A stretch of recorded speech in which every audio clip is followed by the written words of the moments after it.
Pada kesempatan kali ini, saya akan menjelaskan materi mengenai pemrograman Python. Apa itu Python? Python adalah salah satu bahasa pemrograman yang sangat populer di kalangan programmer. Dengan sintak-sintak yang cukup mudah dipahami, saya akan lanjutkan kembali dengan kenapa dikatakan populer. Python dikatakan populer karena Python mudah dipelajari, yang kedua memiliki struktur data tingkat tinggi, lalu efisien dan pendekatan yang sederhana namun efektif digunakan untuk pemrograman berorientasi objek. Jadi ketika kita belajar Python, kita belajar sintak-sintak yang cukup mudah dipelajari. Saya akan jabarkan nanti pembanding dengan bahasa pemrograman lain, kenapa Python dianggap mudah, kemudian memiliki struktur data tingkat tinggi, efisien, dan pendekatan yang cukup sederhana, tetapi sangat efektif untuk pemrograman berorientasi objek. Selanjutnya, Python juga merupakan bahasa pemrograman yang banyak digunakan programmer. Contohnya untuk mendukung kebutuhan apa saja.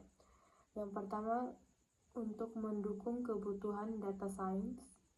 Contohnya profesi seorang saintis yang membutuhkan untuk membuat program atau software menggunakan data science karena bisa menggabungkan statistik kemudian matematika. Lalu yang kedua, machine learning, kemudian robotik, kecerdasan buatan, dan artificial intelligence, dan juga data analisis.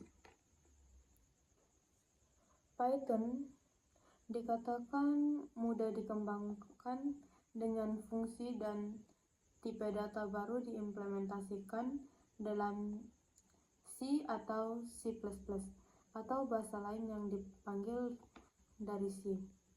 Karena ketika kita belajar pemrograman Python, kita akan membuat langsung programnya, lalu akan mudah dieksekusi untuk menghasilkan output yang sudah kita buat inputnya, sehingga langsung dieksekusi keluar outputnya. Nanti saya akan jelaskan di praktek. Python juga cocok sebagai bahasa tambahan untuk aplikasi yang dapat disesuaikan. Jadi sangat mudah sekali untuk kita mulai belajar. Dari awal Python kita bisa membandingkan nanti untuk pemrograman C++ dan Python. Oke, selanjutnya di sini Python merupakan salah satu bahasa pemrograman tingkat tinggi yang dapat mengeksekusi sejumlah instruksi multiguna secara langsung atau interpreted. Maksudnya, coding dalam bahasa pemrograman ini dieksekusi berbaris. Jadi, program akan berhenti jika ada kesalahan saat mengeksekusi sebuah program. Python itu sendiri memiliki struktur sintaks susunan yang rapi, sehingga mudah untuk dipahami. Sekarang kelebihan dari Python itu apa saja? Yang pertama, Python relatif lebih mudah untuk dipelajari dan digunakan dibandingkan dengan bahasa pemrograman yang lain. Selain lebih mudah dibaca, Python juga lebih efisien. Yang kedua, Python merupakan bahasa multifungsi. Python kaya akan dukungan library standar, dan Python juga bisa berinteraksi dengan bahasa lain. Lalu kita bisa lihat di sini untuk membuat pemrograman Hello World, di mana di sini menggunakan C++ dan Python. Kita lihat bagian C++. Biasa ini ada include, kemudian using namespace std, titik koma, integer main, kurung buka dan kurung tutup, dan seterusnya sampai ke bawah. Nah, kita lihat untuk yang Hello World Python, cukup mengetikkan print kurung buka, kutip hello world, kutip kurung tutup. Cukup simpel kan jika kita menggunakan Python? Oke, saya akan lanjutkan lagi dengan sejarah dari Python. Python ini dibuat dan dikembangkan oleh Guido van Rossum, yaitu seorang programmer yang berasal dari Belanda. Pembuatannya berlangsung di kota Amsterdam, Belanda pada tahun 1990. Nah, kita akan lihat untuk perubahannya sendiri. Python merupakan kelanjutan dari bahasa pemrograman ABC yang dibuat oleh Guido van Rossum pada tahun 1990 di CWI Amsterdam. Kemudian di tahun 1995, Guido kembali mengembangkan bahasa pemrograman ini. Untuk versi terakhir yang dikeluarkan adalah 1.6 pada tahun 2000. Lalu menariknya, nama Python itu sendiri diambil oleh Guido karena kecintanya terhadap sebuah acara televisi, yaitu Monty Python Flying Circus. Jadi Python merupakan bahasa pemrograman open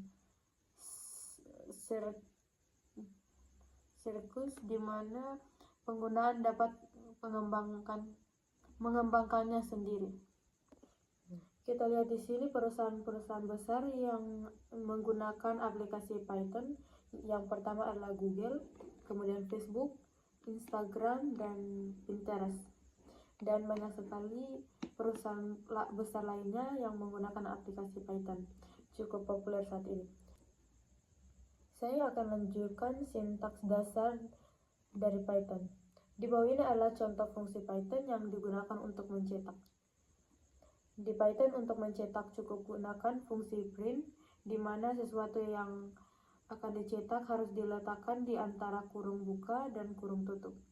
Bahkan di Python versi Python 2x, Anda tidak harus menggunakan tanda kurung kurawal, cukup dipisahkan dengan spasi. Jika ingin mencetak tipe data string langsung, harus memasukkan ke dalam tanda kutip terlebih dahulu. Contohnya seperti sintaks ini. Saat menjalankan script di atas, melihat output berupa teks hello world. Nanti saya akan lanjutkan dengan Python sensitivity. Pemrograman Python ini ada beberapa kasus sensitif, yang artinya huruf besar dan huruf kecil memiliki perbedaan. Sebagai contoh, jika kita menggunakan fungsi print dengan huruf kecil,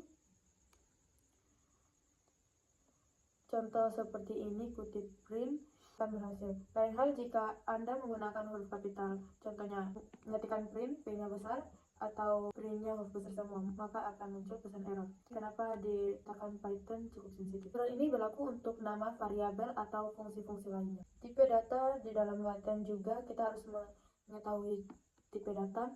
Tipe data itu adalah suatu media untuk memori pada komputer yang digunakan untuk menampung informasi. Jadi suatu media atau memori monitor pada informasi itu, dan Python sendiri memiliki tipe data yang unik. Kita bandingkan dengan bahasa pemrograman lainnya. Seperti tadi saya sudah bandingkan yang dengan yang lainnya. Berikut ada tipe data dari bahasa pemrograman lainnya. Di sini ada tipe data. Tipe datanya apa saja? Ini adalah true atau false. Di sini akan menyatakan benar yang bernilai 1 atau salah yang bernilai 0. Ini untuk tipe data yang boolean. Kemudian untuk menyatakan karakter atau kalimat menggunakan string. Contohnya, ayo belajar Python. Nah, ini menyatakan karakter, di mana kalimat bisa berubah.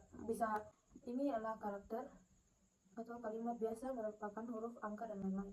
Kalimat bisa berupa contoh huruf angka yang diapit oleh tanda kutip atau kutip satu. Kemudian integer 25 atau 1209 menyatakan bilangan bulat. Ini untuk integer. Kemudian float itu 3,14 atau 0,99 menyatakan bilangan yang mempunyai koma. Lalu heksadesimal untuk 9A atau 1D3 menyatakan bilangan dalam format heksa atau bilangan berbasis 16. Lalu untuk kompleks contohnya 1 tambah 5J menyatakan pasangan angka real dan imajiner. Ini untuk kompleksnya datanya seperti ini. Selanjutnya tipe data list. Tipe data list ini merupakan data yang menyimpan berbagai tipe data dan isinya bisa diubah-ubah. Jadi ketika kalian membuat suatu tipe data dan merupakan berbagai tipe data lalu bisa diubah-ubah, maka datanya bisa menggunakan ini. Contohnya seperti gambar pink di samping ini. Lalu selanjutnya ada data untayan yang menyimpan berbagai tipe data tapi isinya tidak bisa diubah. Contohnya seperti gambar pink di sebelah. Kemudian dictionary. Untuk dictionary, data untayan yang menyimpan berbagai tipe data merupakan pasangan penunjuk dan nilai. Contohnya nama yang berada di sebelah.